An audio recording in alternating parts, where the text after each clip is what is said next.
santé au cœur de l'information.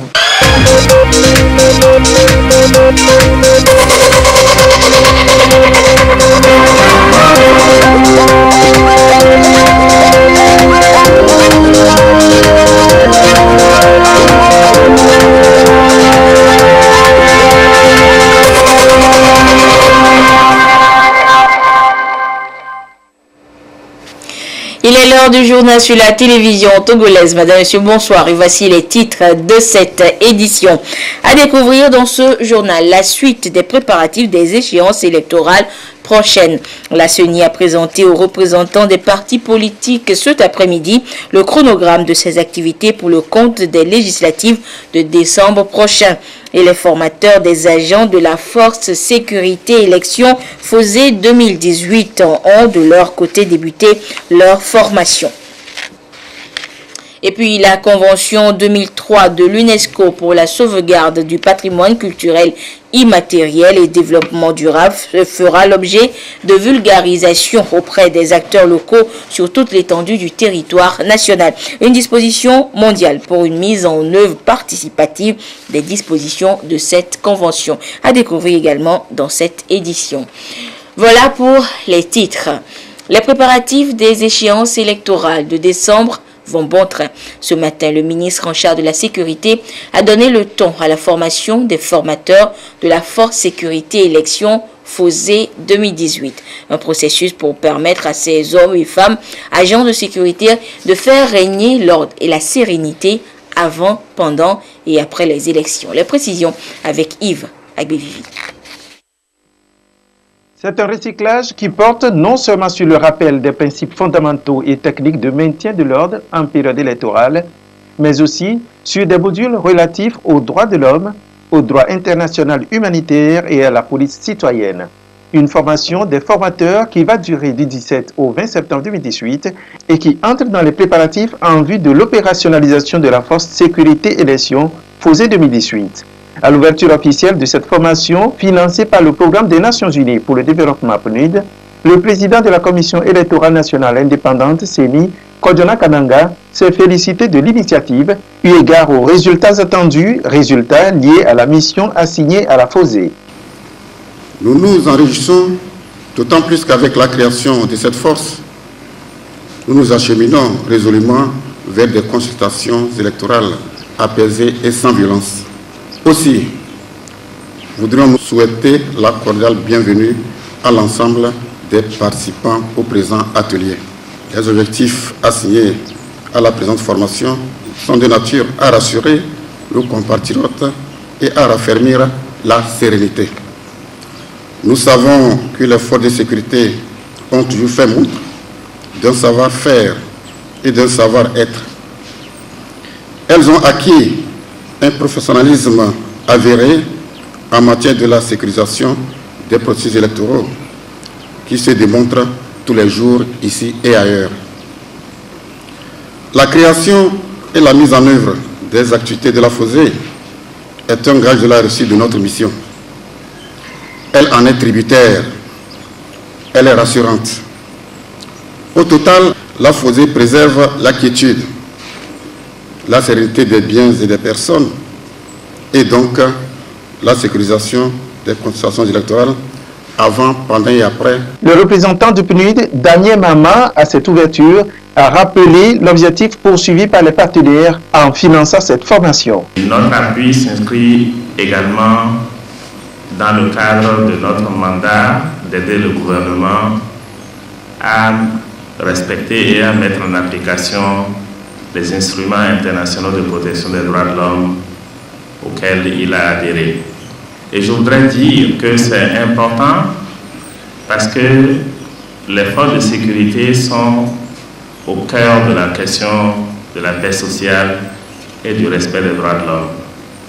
Et nous ne pouvons que encourager les participants à cette formation, les encourager surtout à s'approprier les différents outils qui seront partagés avec eux et à s'assurer effectivement qu'ils contribuent à l'apaisement, à la paix sociale, à la quiétude dont le Togo a besoin pour avancer très vite vers les objectifs et les ambitions que le pays s'est fixées. Pour le ministre de la Sécurité et de la Protection civile, le général Yak Dameham, soutenu par le ministre de l'Administration territoriale, de la décentralisation et des collectivités locales et la secrétaire d'État chargée des droits de l'homme, cette formation, qui doit s'étendre aux 8000 éléments de la posée, doit les équiper de façon à ce qu'ils soient aptes à assurer des élections paisibles, conscients que les échéances électorales sont des périodes sensibles.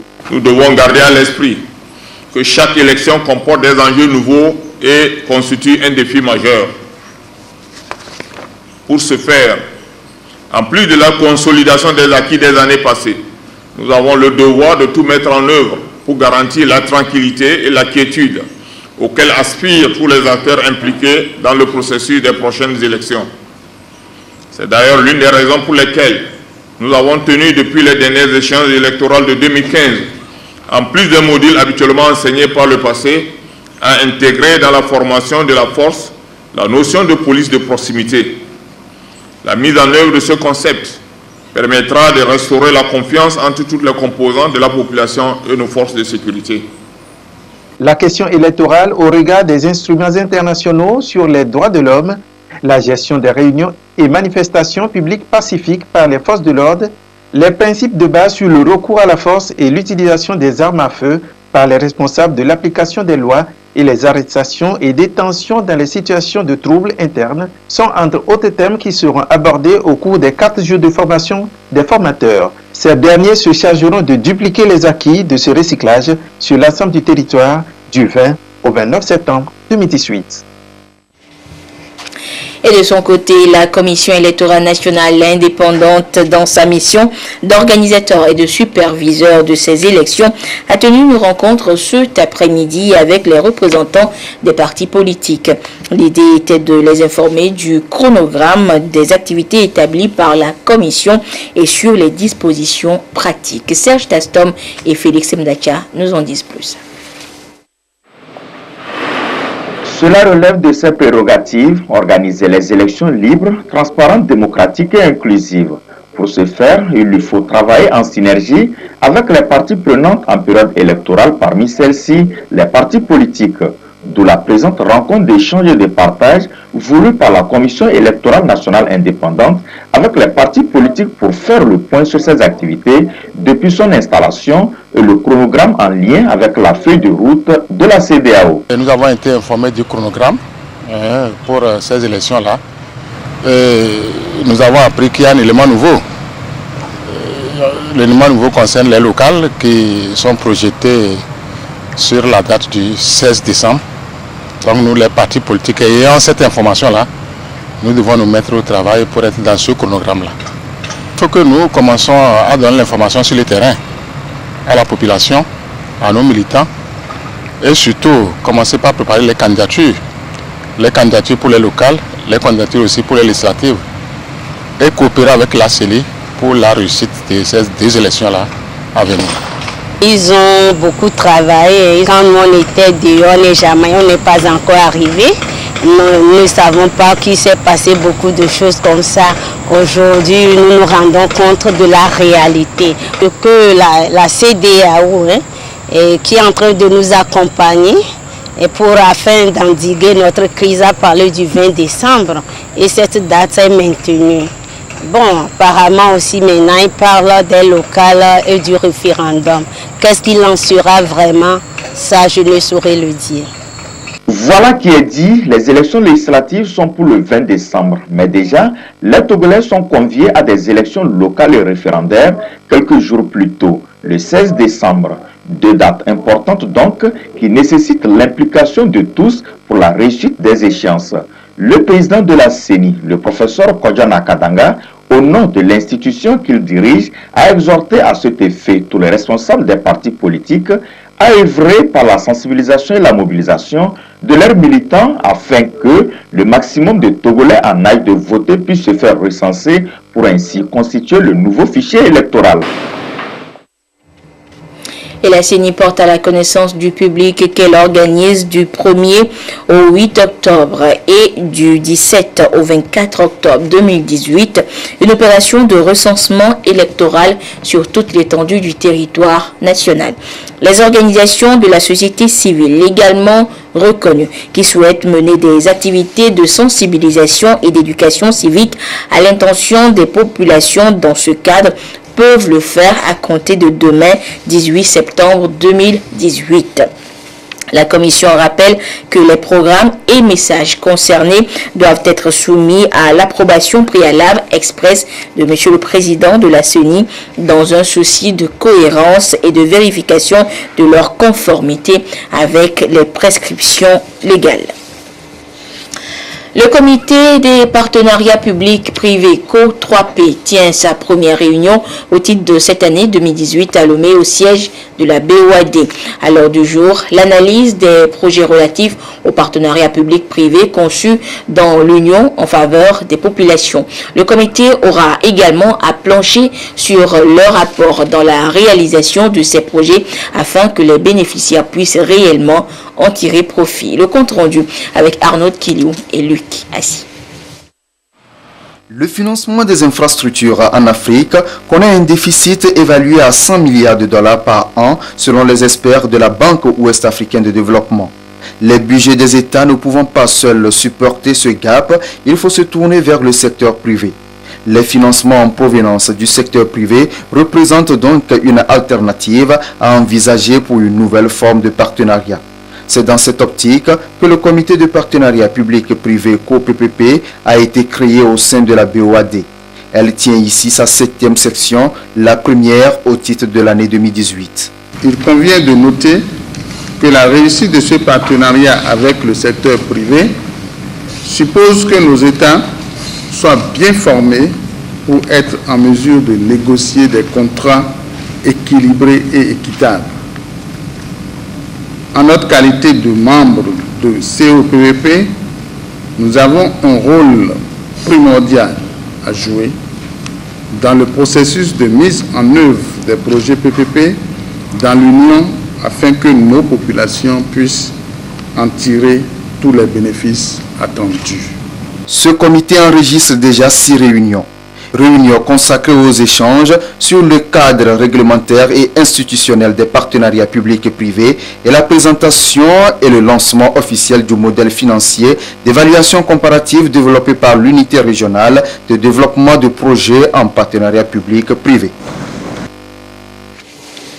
Et puis, respect des cahiers de charges, législation, choix des domaines d'activité, voilà quelques préoccupations inscrites à l'ordre du jour d'une autre rencontre sous-régionale ouverte également ce lundi à Lomé. Celle des responsables des institutions financières qui veulent ainsi améliorer leur leadership pour plus de professionnalisme. Et l'initiative est du réseau MEN. Entendez Microfinance African Institution Network. Les détails avec Ekoui Salah.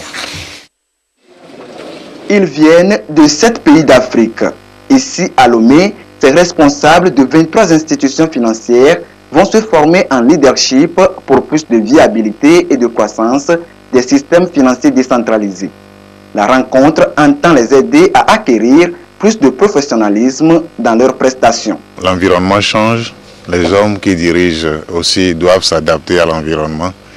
Et ces derniers temps, il est de bon ton de revoir la façon de manager nos institutions. C'est pour ça que nous avons organisé la présente session afin de nous poser d'abord la question quelle est la nouvelle méthode à adopter pour mieux gérer les équipes et quels sont les nouveaux besoins du personnel, de nos membres qui sont en attente d'être satisfaits parce qu'ils ont des besoins de financement. Et il y a avec les nouvelles technologies de l'information, on ne doit plus utiliser la même méthode pour communiquer, pour servir les clients. C'est pour ça que nous nous retrouvons en acteurs principaux de la sous-région pour pouvoir identifier et mieux faire. Au Togo, l'inclusion financière occupe une place de choix dans les politiques du gouvernement. Le secrétaire d'État auprès de la présidence de la République, chargé de l'inclusion financière et du secteur informel, se félicite de cette rencontre qui se veut une référence en matière de développement des systèmes financiers décentralisés. La gestion axée sur les résultats et performants d'une institution de microfinance repose en priorité sur ses cadres, ses leaders et ses dirigeants. Donc, dans le cas du Togo, l'inclusion financière est une priorité. Nous sommes déjà presque à 5 ans de la mise en place d'un outil efficace d'inclusion financière qui est le Fonds national de la finance inclusive, qui aujourd'hui a permis au secteur de pouvoir avoir accès à des ressources appropriées pour pouvoir faire des crédits de qualité et accessibles à tous. Donc aujourd'hui, que nous sommes presque à 5 ans de la mise en place de l'outil, la formation des cadres et dirigeants pour pouvoir les outiller efficacement sur la gouvernance va être en fait un instrument de plus pour leur permettre de savoir comment gérer efficacement ces ressources et en faire profiter en fait les populations vulnérables auxquelles elles s'adressent. Ces assises vont durer 5 jours. Elles permettront également à ces responsables de sociétés financières d'entretenir des relations de confiance en vue d'aider leurs États respectifs à atteindre un objectif commun. Et dans le processus d'inclusion financière dans nos États africains, on note un acteur clé, les institutions de microfinance. Ici, on les appelle les systèmes financiers décentralisés parce qu'étant plus proches des communautés qui ne peuvent avoir accès facilement au crédit bancaire. Lorsqu'on évoque les systèmes financiers décentralisés, à quelle organisation fait-on allusion et quelle est leur place dans la finance inclusive? Les réponses dans le dossier de cette édition, il est signé Augustin Kossi. Supposé être la porte d'entrée de l'inclusion financière en Afrique, les institutions de microfinance apportent aux populations à la base des services financiers et non financiers, notamment à ceux et celles qui sont exclus du système bancaire classique. On les appelle des systèmes financiers décentralisés puisqu'ils sont plus proches des communautés, les accompagnent dans leur éducation financière et interviennent beaucoup dans la croissance économique des États. Les systèmes financiers décentralisés, c'est ces organisations qui apportent les services financiers et non financiers au profit des populations à la base, décentralisées, c'est-à-dire plus proches des communautés. Nous allons beaucoup proche des populations à la base, ceux qui n'avaient pas accès au système bancaire ont aujourd'hui cet accès-là. Pourquoi? Parce que nous allons vers elles, les populations, et nous apportons l'information, la formation, l'éducation financière, l'éducation entrepreneuriale. On a donc besoin de leur financement et accompagnement pour produire et produire beaucoup. Au Togo, 5 ans après la mise en place du Fonds national de la finance inclusive, la courbe du nombre des adhérents au système financier décentralisé reste ascendante et les objectifs escomptés atteints. Il y a 5 ans, le nombre de personnes touchées par les institutions de microfinance a augmenté. Grâce à cette inclusion financière, le Fonds national de la finance inclusive, en partenariat avec les systèmes financiers décentralisés, ont fait un grand travail par rapport à cette inclusion. Donner les moyens, les capacités aux structures qui ne pouvaient pas aller dans les villages, dans les hameaux les plus reculés pour apporter les services financiers. Lorsque nous prenons une institution qui avait peut-être 4 000 ou 5 000 membres, aujourd'hui elle a plus de 10 000 voire 20 000 membres. Pourquoi? C'est que l'éducation financière a été apportée aux gens. Et ils voient l'importance d'épargner dans une organisation, ils voient l'importance d'accéder à un financement pour faire l'activité. C'est en priorité à ces institutions que s'adressent nos populations. Donc l'inclusion financière repose en premier lieu sur le système financier décentralisé qui est en fait l'élément ou l'acteur le plus proche des populations. Donc notre rôle, c'est de pouvoir accompagner efficacement ces institutions pour qu'elles puissent être à la hauteur des attentes de ces populations et de pouvoir leur donner des services de qualité et en rapport avec leurs besoins. Ces services de qualité se déclinent dans les différents mécanismes de financement mis à la disposition des communautés à la base. L'APSEF, l'AGICEF l'Agri-CEF et récemment l'assurance FNFI qui ont permis aux couches les plus vulnérables d'avoir accès aux services financiers nécessaires à leur activité économique. Et parlons toujours des finances, la sensibilisation au civisme fiscal initiée par l'Office togolais des recettes se poursuit. Un seul mot d'ordre pour les responsables de l'Office, aucune population ne sera oubliée durant cette campagne. Et la semaine dernière, c'est celle d'Anéro qui a reçu le message de l'importance de payer ses impôts. Le compte rendu avec Dodo Wari. À Anéro dans les lacs, sur 80% des contribuables, seulement 20 maîtrisent les réformes en matière de fiscalité au Togo. Parmi eux, les entrepreneurs, les artisans, les chefs d'entreprise, entre autres. Désireux d'en apprendre plus sur les impôts et taxes qui relèvent de leurs obligations, ils sont venus à la rencontre des responsables de l'Office togolais des recettes. Qui peut payer l'impôt? À quoi servent les impôts et taxes? Comment payer ces impôts? Des questions qui ont eu droit à des réponses satisfaisantes. Cette sensibilisation a donc conquis les contribuables qui manquent encore d'informations. Payer l'impôt n'est pas une oppression, c'est un devoir de citoyen. Il faut que chacun de nous comprenne que c'est notre participation à la construction de la nation. C'est un devoir pour moi de payer l'impôt, vraiment. Et Otier nous a dit on peut payer l'impôt à certaines tranches, en 2 tranches ou bien en 3 tranches.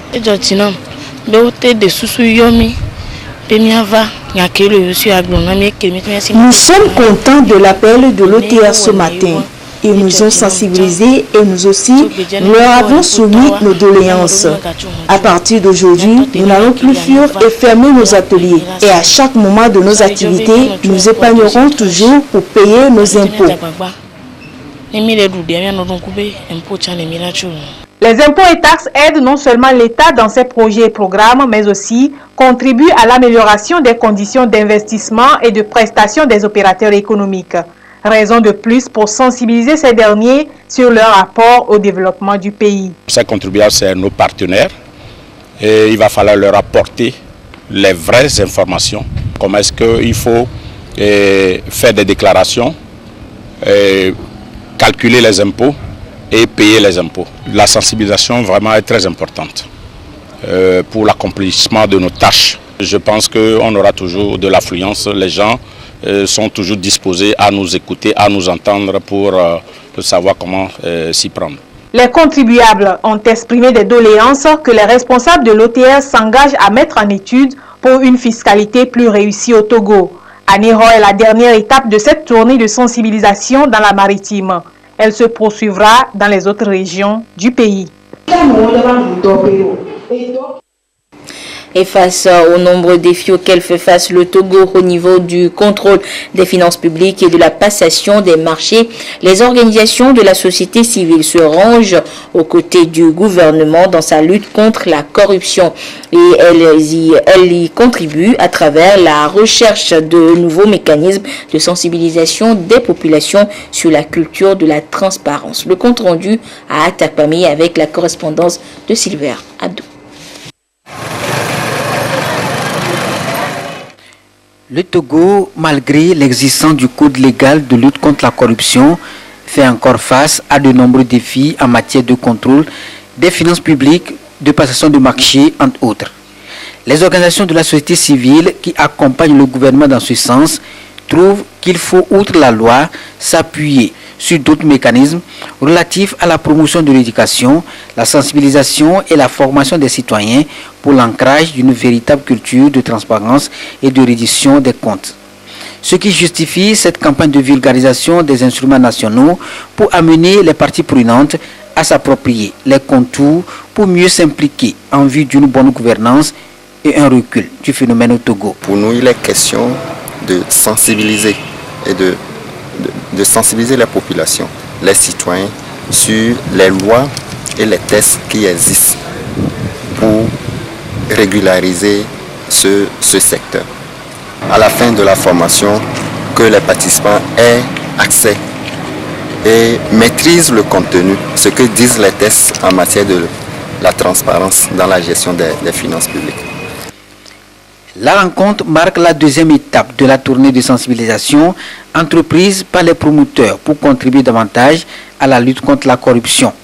À terme, permettre à toutes les couches sociales de comprendre les méfaits du phénomène pour veiller et dénoncer les auteurs de cette mauvaise pratique en vue d'aider l'État dans la mobilisation des ressources. Le ministre en charge de la communication, Guy Madjé Lorenzo, était cet après-midi au centre de formation et de recyclage en communication. Il y était pour encourager les stagiaires retenus après sélection pour prendre part à la formation des formateurs dans le cadre du projet Profamed, entendez, projet de formation et d'appui au secteur de l'audiovisuel et des médias. Et satisfait, le ministre Madjé Lorenzo l'a été après son entretien avec les stagiaires. Le compte rendu avec Yves Agbévivi. Malgré les initiatives pour une presse responsable au Togo, des acteurs du monde médiatique togolais brillent toujours par un professionnalisme moins reluisant. Un résultat qui déteint sur leur rôle de formation et d'information de la population. Cette formation des formateurs, initiée par le ministère de la Communication en collaboration avec l'ambassade de France au Togo, vise à renforcer, mieux à actualiser les connaissances de 12 journalistes des médias publics comme privés sur les fondamentaux de l'animation, la conception et la mise en œuvre des outils et supports de communication, la maîtrise des techniques pédagogiques de l'animation et le renforcement des fondamentaux du journalisme. Animée par Sophie Ekwe, experte de Canal France International, cette session de recyclage qui a démarré le 10 septembre 2018 fait déjà effet sur les stagiaires. C'est pourquoi nous sommes là, c'est d'apprendre à mieux traiter l'information pour servir une information de qualité et avoir une presse de qualité au Togo. Je me remets en cause, je revisionne, je revisite ce que j'ai appris avec un autre œil, avec une autre manière de voir, avec plus de précision, avec plus de détails dans la manière de transmettre le savoir, donc d'être pédagogue. On est à la deuxième semaine de cette formation et je crois qu'on a le droit de venir sur cette formation, voir ce qu'il y a de nouveau et qu'on faisait sans savoir qu'on était sur la mauvaise piste. Le pari est réussi. Voilà la déclaration du ministre de la Communication Guy Madjé Lorenzo à sa visite d'encouragement des stagiaires au centre de formation et de recyclage en communication. Après un processus de sélection rigoureux et que tous les participants ont applaudi, nous avons aujourd'hui un panel de 12 futurs formateurs. Lorsque je les ai entendus, c'est avec beaucoup d'humilité, malgré le nombre d'années qu'ils ont dans le métier, qu'ils ont accueilli cette formation. Beaucoup d'humilité et beaucoup de sagesse. Lorsqu'ils auront fini, nous aurons vraiment 12 formateurs sur qui nous pourrons compter et qui pourront faire passer les messages pour aider les journalistes togolais, quel que soit leur organe, qu'ils soient publics ou privés, pour pouvoir améliorer et tirer vers le haut ce noble métier.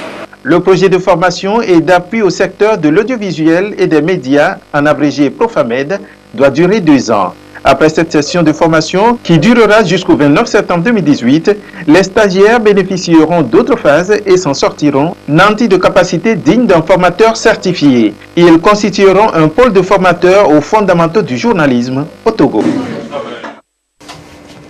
Ouverture à Lomé ce matin des sessions régionales de sensibilisation et de renforcement des capacités des communautés et acteurs locaux sur la mise en œuvre de la Convention de 2003 pour la sauvegarde du patrimoine culturel immatériel et développement durable. C'est un traité de l'UNESCO dans lequel tous les États doivent impliquer davantage les différents acteurs pour en faire un véritable outil de développement socio-économique. Le reportage est signé Gérard Lagoudou. Le Togo, à l'instar des autres pays reconnus par l'UNESCO, dispose d'un riche répertoire en matière du patrimoine culturel. Un outil de développement de plus en plus menacé de destruction, non seulement par les causes traditionnelles de dégradation, mais aussi par l'évolution de la vie socio-économique. En 2003, l'Organisation des Nations pour l'éducation, la science et la culture UNESCO a acté sa convention sur la sauvegarde du patrimoine culturel immatériel pour élargir ce champ aux expressions vivantes héritées des ancêtres et transmises aux descendants. Pour sa mise en œuvre, chaque pays est appelé à impliquer les différents acteurs dans la sauvegarde de ce patrimoine. Cette rencontre, à l'initiative du ministère en charge de la culture à travers la Commission nationale du patrimoine culturel, s'inscrit dans cette dynamique. Ces activités-là viennent pour sensibiliser les acteurs qui vont participer au projet d'inventaire, de valorisation et de sauvegarde des savoir-faire en pratique et facture des instruments de musique traditionnelle. C'est un projet qui va couvrir sur 2 ans et donc avant de démarrer ce grand projet, il va falloir que les acteurs ou bien le public cible soit vraiment mis à niveau, le niveau soit renforcé pour qu'il y ait une intégration, une implication effective du public cible dans le projet. Lors de la 7e session de l'Assemblée générale des États partis tenue du 4 au 6 juin dernier à Paris, le Togo est élu au comité intergouvernemental pour la sauvegarde du patrimoine culturel immatériel de l'UNESCO. Les présents travaux constituent l'une des réponses aux défis liés à la nouvelle marche du Togo au titre de pays africain membre de l'un des comités les plus actifs et les plus dynamiques des conventions culturelles de l'UNESCO. Il est important qu'aujourd'hui, les acteurs locaux, les acteurs à la base, les entrepreneurs culturels, les artistes et nos populations soient sensibilisés à ce qu'est le patrimoine culturel immatériel et comment procéder à sa protection et surtout à sa valorisation.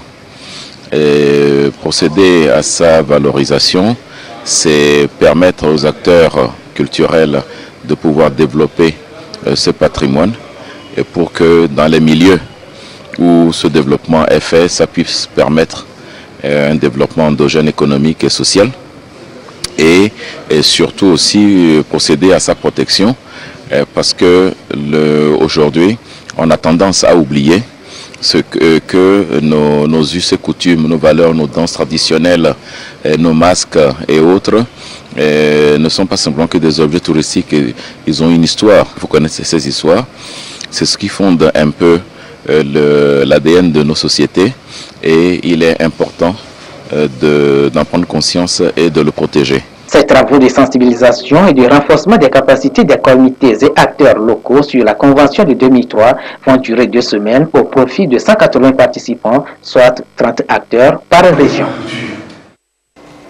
Et retour une fois encore à l'actualité politique avec cette session de formation organisée à l'endroit des militants du parti Union pour la République Unir Zone à Guanivé. La rencontre était axée sur les enjeux, défis de l'heure et surtout les dispositions d'ordre organisationnel prises par le parti en vue des législatives prochaines. Le compte rendu avec Nathalie Banégué. Ils se mobilisent pour amener leur parti Union pour la République à une large victoire au soir des législatives du 20 décembre 2018. Militants et militantes de Unir de la région d'Aguenivé expriment leur engagement. À Blouzoun Kakaveli, ils sont entretenus sur le maillage territorial du parti, les réalisations du président de leur parti dans le développement du pays, ainsi que sur les enjeux et défis de l'heure. Selon le délégué du mouvement des sages Unir, les défis sont nombreux et les surmonter nécessitent des valeurs telles que le courage, l'humilité, le partage et la discipline. Les militants unis, d'une façon générale, et ceux d'Aguenivé en particulier, avaient besoin de savoir comment nous allons nous organiser. Quelles sont les difficultés auxquelles nous sommes confrontés et quelles sont les valeurs que nous devons cultiver en nous pour surmonter ces difficultés. C'est la discipline du parti. Au Parti Unir, c'est ce que nous chérissons le plus. Nous sommes dans un groupe bien organisé. Lorsque les dirigeants ont montré la voie à suivre, nous suivons. Lorsque les dirigeants ont pris une décision, nous la respectons. Et nous avons rappelé tout à l'heure que pour tous ceux qui se sont inscrits pour être candidats aux législatives, lorsque le parti aura investi un candidat et pas l'autre, il faut que tous les autres, ensemble, c'est ce que dit l'article 9 de nos statuts, soutiennent activement le candidat qui aura été investi. Nous comprenons mieux le rôle que nous avons à jouer sur le terrain, c'est d'aller porter l'information que nous avons reçue à nos comités de base et surtout le défi qui nous attend, c'est les 4/5e à l'Assemblée nationale. L'objectif de cette session de formation et d'information est donc clair, rendre ces militants d'UNIR plus efficaces sur le terrain politique. Et à en croire la vice-présidente de la région d'Agoignivé, leur attitude déterminera leur altitude. Vous savez, ce qui se passe dans notre pays, ils ne sont pas en crise, mais nous ne nous entendons pas encore. Donc ils ont été entretenus là-dessus. Et ils ont également été entretenus sur le maillage territorial de notre parti pour que tous les militants puissent comprendre comment le parti est organisé et comment est-ce que le parti s'organise de façon pratique pour atteindre la base. Tous sont très studieux, ils écoutent attentivement les formateurs et notre souhait, c'est qu'à la fin nous repartons tous enrichis après les échanges. Allez voir, les militants du parti UNIR se sont déjà inscrits dans le processus enclenché des législatives qui s'annoncent à grands pas. Ils sont déterminés à acquérir la majorité des sièges à la prochaine législature afin de permettre au président de leur parti de poursuivre les grands chantiers en cours pour un développement harmonieux du pays. Et le mouvement des jeunes du parti UNIR section Baguida a procédé hier dimanche à l'installation de 20 comités villages de base. Les comités installés auront pour charge de propager les idéaux du parti auprès des jeunes du canton de Baguida en vue d'une mobilisation massive pour les prochaines échéances électorales. Sonia Ménipo, Rachel Aoukou. Des jeunes résolument engagés derrière la politique du président de la République. À Baguida, ils sont très motivés à œuvrer pour promouvoir les idéaux du parti UNIR.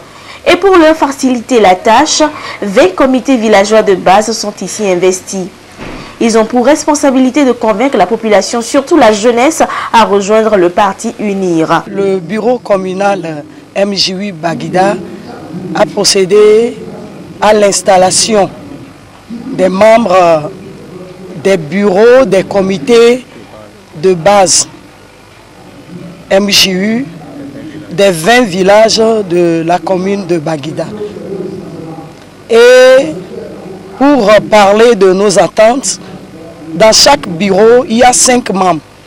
Et ils auront la lourde responsabilité d'aller sensibiliser les jeunes de leur quartier aux idéaux du parti, à l'objectif que nous fixons et par rapport aux échéances qui vont venir. Mobiliser ces jeunes, leur parler de la vision du chef de l'État et comment arriver à les mobiliser. Eux-mêmes, ils doivent avoir des comportements qui vont ramener les autres vers eux, vivre en symbiose dans le milieu avec les autres et surtout avoir l'humilité que prône le président de la République. Ces jeunes seront donc formés sur les meilleures stratégies d'approche et les comportements à adopter afin de servir d'exemple et de référence pour l'atteinte des objectifs de l'Union pour la République. Et ainsi se referme cette édition. Merci de votre fidélité à la télévision togolaise. Excellente suite de nos programmes. Au revoir.